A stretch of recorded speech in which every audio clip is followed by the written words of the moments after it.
ফেব্রুয়ারি মাসে আনুষ্ঠানিকভাবে ফেব্রুয়ারি মাসে প্রথম দিকে 1 লাখ কোরআনের হাফেজ মুফতি তাদেরকে একাট্টা করব, ভালো করে মাংস ভাত খাওয়াবো এবং কোরআন খতম করাবো, তারপরে বাবরি মসজিদের কাজ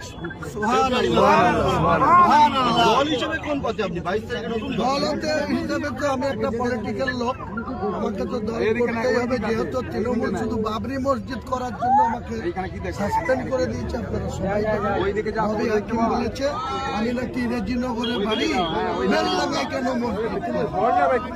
নবী হাকিম কি বলছে? ও তো নিজে গদ্দার, ও তো নিজে হাফ মুসলিম আর হাফ হিন্দু, ওর মা ছিল হিন্দু, বাপ ছিল বিহারি মুসলমান।